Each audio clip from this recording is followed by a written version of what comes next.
Hello mga friends pa. Hello mga friends. Hello mga YouTuber. Andito kami sa CVM Farm and Eco Park. Napakalawak pala nito. At sa dako pa roon, doon sa bandaron, ay mamaya ay bibisitahin namin ang kanilang mga farm. Hindi ko pa alam kung ano ang nandoon, kung mga kambing ba yun o mga chicken. Pero as of, kasi mainit pa. And then sa dako pa roon, meron ding, ayun, meron siyang parang lawa o shrimp. Hindi ko pa talaga siya nabisita kasi na dumating kami is almost 10 o'clock o 11. So mainit pa. So maya-maya lang, eto yung kabuuan niya, oh. Ang dami ngayon. Palibhasa holiday, mapakarami ng mga nagka-camping. Almost halos lahat ay gustong magpahinga. Siguro dahil nga gusto ring mamasyal dahil nga holiday. Ayan ang kabuuan niya. Masaya yung lugar. Napakasaya, napakadaming tao. Pero tingin ko naman kahit napakadaming tao, ang lawak kasi, hindi naman nagkakadikit-dikit lang yung magkakapamilya. Mamaya lang ay magkakaroon ako ng paglilibot at kaya maitutur ko rin kayo dito sa CBM Farm and Eco Park. Ang lawak niya. Ayan siya. Everybody's busy. And this is my little boy. Say hi to the YouTube channel. Ayan siya. Nagpe-prepare na siyang mag-sleep kasi kakakain lang namin ng lunch.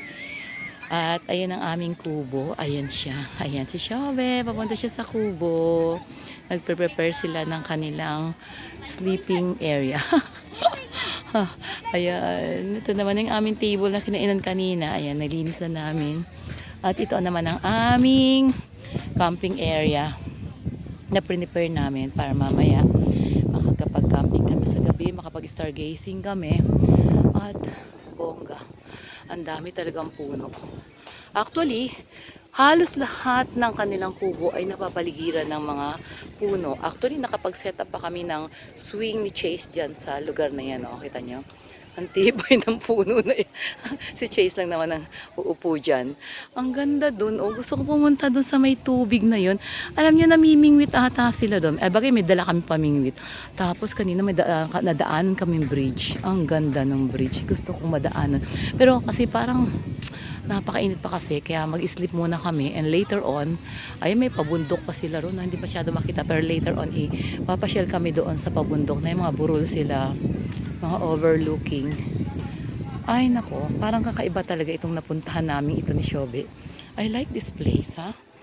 Bawat pinupuntahan naming camping area, may kakaibang ganda. May sariling karisma.